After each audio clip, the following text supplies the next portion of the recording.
কি থেকে কি তৈরি হয়ে গেল, মাত্র 10 টাকা খরচ করে 700 টাকার মতো জিনিস তৈরি হয়ে গেল।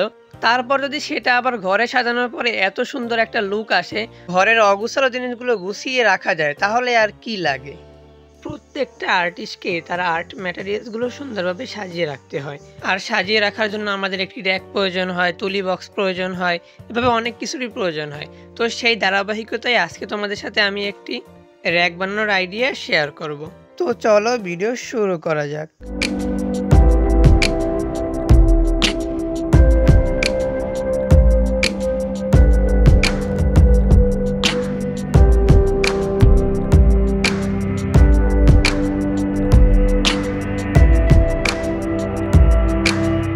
র্যাক বানানোর জন্য আমি শুরুতেই 2 টুকরা কাঠ নিয়ে নিয়েছি, তার 1 টুকরা আমি তোমাদেরকে রং করে দেখাবো। তারপর ঠিক সেম প্রসেসেই তোমরা দ্বিতীয় কাঠটিকেও রং করে নিবে। রং করার জন্য আমি এখানে অ্যাক্রিলিক পেইন্ট ব্যবহার করিনি, আমি এখানে বাটিক কাপড়ে যে রংটা অ্যাপ্লাই করা হয় ওটার যে একটা জেসু আছে, ওটাকে ঠিক জেসু বলে না, মেবি ওটার নাম কি যেন আমি ভুলে গেছি, যাই হোক ওটা আমি অ্যাপ্লাই করেছি। ওটা আর কি কাপড়ে যখন দেখা যায় রঙিন একটা কাপড়ে রং করে, তখন ওটাতে রং না ফোটে, তখন এই সাদাটাকে অ্যাপ্লাই করে তারপরে আবার ওই রংটাকে অ্যাপ্লাই করে। তো ওইটা আমি এখানে অ্যাপ্লাই করতেছি, কারণ এইটা আমার কাছে অনেক বেশি পরিমাণে আছে। এই জন্য আমি অ্যাক্রিলিক কালার খরচ না করে, কারণ আমি অনেক কিপটেমি করি, তো অ্যাক্রিলিক কালার নষ্ট করার কোনো মানেই হয় না। আর সাদা অ্যাক্রিলিক কালারের তো আকাশ ছোঁয়ার ডিমান্ড, আর্টিস্টদের কাছে তো এটা হীরার থেকেও দামি, কারণ সাদা অ্যাক্রিলিক কালার মিমিশে তুরির মাথায় শেষ হয়ে যায়। তো সাদা অ্যাক্রিলিক খরচ করার কোনো মানেই আসে না। যত বাজে রং আছে ঘরে ওইগুলো ইউজ করবা।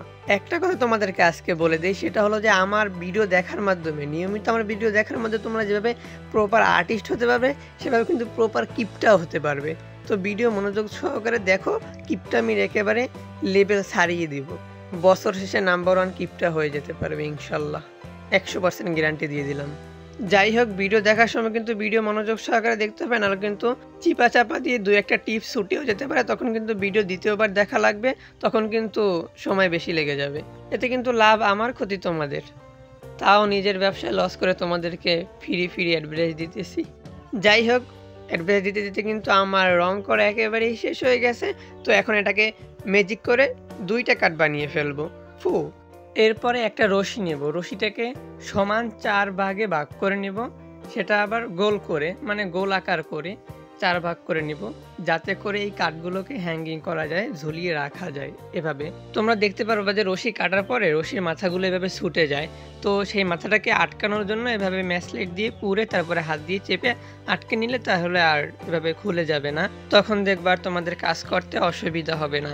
আর যদি পুরে না নাও তাহলে কিন্তু গিট্টু দেওয়ার পরে ওই গিটটা কষবে না, মানে জোরালো হবে না, পরবর্তীতে আস্তে আস্তে ছুটে যাওয়ার সম্ভাবনা থাকে। এই জন্য পুরে নেওয়া খুবই জরুরি। তো এভাবে একে একে সবগুলো রশির মাথা এভাবে পুরে হাত দিয়ে চেপে চেপে আটকে নিতে হবে। তারপরে এই কাঠগুলোকে হ্যাঙ্গিং করার জন্য প্রথম যে 2টা রশি আছে, ওই 2টা রশির মাথা থেকে নিচ পর্যন্ত 1 বিঘার মতো, ভিডিওতে যেভাবে দেখতেছো আমি বললে বুঝবে না, তোমরা দেখে বুঝে নাও, এভাবে 2টা রশি মাথা থেকে অনেকখানি নিচে 2টা গিট্টু একেবারে কষিয়ে দিয়ে নিবে। তারপরে অন্য যে মাথা আছে, ওই মাথার যে রশিটা, ওই রশিটাকে এই গিট্টু বরাবর উপরে মুড়িয়ে গিট দিতে হবে।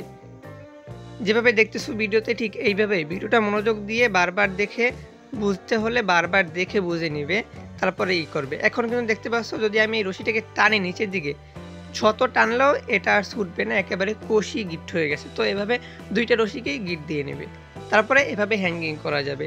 দেখতে পাচ্ছ, এভাবেই হ্যাঙ্গিং করবে, 2টা রশি 2 মাথায় লাগাবে, লাগিয়ে তারপর একেবারে র্যাকের মতো হ্যাঙ্গিং করা যাবে। তো কাজ করতে হবে যে ওইখানে যে অনেকখানি রশি আমরা বাড়তি রাখছি, ওই রশিটাকে আমরা উপরে যে কোনো কিছুর সাথে বেঁধে নিব, লোহা হোক, পেরাক হোক, বা আমরা যদি টিনের ঘর হয় তাহলে কাঠের ঘর হলে কাঠে বেঁধে নিব। আমি এখানে কিন্তু অ্যাঙ্গেলের সাথে বেঁধে নিয়েছি 2টা রশির ওই যে বাড়তি মাথাটাকে।